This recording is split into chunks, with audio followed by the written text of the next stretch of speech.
एक तरफ जहां नेशनल हेराल्ड मामले में गांधी परिवार के सदस्यों पर गिरफ्तारी की तलवार लटक रही है, तैयारी हो रही है उनकी गिरफ्तारी की, वहीं दूसरी तरफ गांधी परिवार के जो दामाद है वो राजनीति में एंट्री करने का दावा कर रहे हैं। हालांकि ये पहली बार नहीं है जब रॉबर्ट वाड्रा ने ऐसा कोई बयान दिया है, लेकिन इस वक्त ये जो टाइमिंग है वो सवालों के घेरे में आ रही है। क्या है पूरा मामला, आज एक्सप्लेन बाय एबीपी लाइव में हम चर्चा इसी मुद्दे पर करेंगे। नमस्कार, मैं हूं आपके साथ आशीष सिंह आनंद।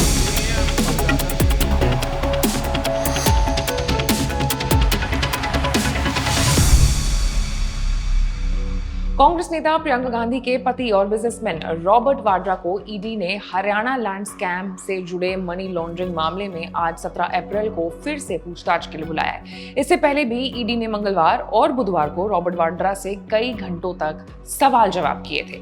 ईडी की पूछताछ से पहले रॉबर्ट वाड्रा से जब पूछा गया कि क्या वो राजनीति में आएंगे, तो उन्होंने इस सवाल का जवाब दिया और बताया कि वो कब राजनीति में कदम रख सकते हैं। राजनीति में आने को लेकर के रॉबर्ट वाड्रा ने कहा है कि भाजपा सिर्फ इस मामले को लेकर के राजनीति कर रही है, देश की जनता सब समझती है। मैंने ईडी के हर सवाल का जवाब दिया। ऐसे में मैं ऐसा इंसान हूं कि जितना मुझे दबाया जाता है मैं उतना ही और मजबूत होकर के सामने आता हूं। मैं लोगों की आवाज उठाना कभी बंद नहीं करूंगा और जब से मैंने कहा है कि मैं राजनीति में आऊंगा, तभी से भाजपा ने मेरे खिलाफ नीच राजनीति शुरू करती है।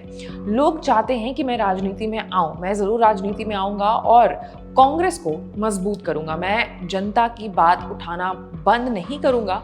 एजेंसियों का गलत तरीके से इस्तेमाल किया जा रहा है। ईडी के समन और पूछताछ को लेकर के रॉबर्ट वाड्रा ने कहा है कि पूछताछ अभी भी चल रही है।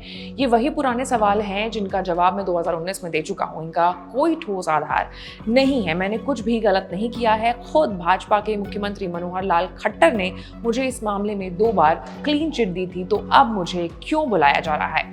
उसी दिन जब नेशनल हेराल्ड मामले में सोनिया गांधी और राहुल गांधी के खिलाफ चार्जशीट दाखिल की गई थी, तो ये सब भाजपा का राजनीतिक प्रचार और ईडी का गलत इस्तेमाल लगता था। ईडी रॉबर्ट वाड्रा से जिस मामले में पूछताछ कर रही है वो साल 2018 से जुड़े मामले का है। ये केस गुरुग्राम के तारू इलाके में रहने वाले सुरेंद्र शर्मा की शिकायत पर दर्ज हुआ था। उन्होंने 1 सितंबर 2018 को खिरकी दौला थाने में मामला जो है वो दर्ज कराया था। शिकायत के मुताबिक रॉबर्ट वाड्रा की कंपनी स्वाइलाइट हॉस्पिटैलिटी ने कुछ और लोगों के साथ मिलकर के धोखाधड़ी की। इस मामले में हरियाणा के पूर्व मुख्यमंत्री भूपेंद्र सिंह हुड्डा को भी आरोपी बनाया गया था। इस केस में आईपीसी की धारा 420 जो कि धोखाधड़ी है, 120 साजिश, 466, 468 और 471 के तहत केस दर्ज किया गया है। बाद में इसमें धारा 423 भी जोड़ी गई। शिकायतकर्ता ने आरोप लगाया है कि फरवरी 2008 में वाड्रा की कंपनी ने गुरुग्राम के शिकोहापुर में 3.5 एकड़ जमीन ओमकारेश्वर प्रॉपर्टीज से 7.5 करोड़ रुपए में खरीदी थी। जब कंपनी को इस जमीन पर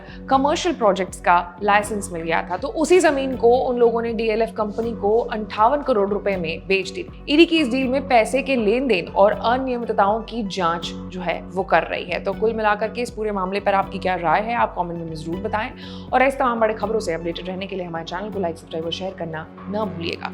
मैं थी आपके साथ आशीष सिंह आनंद।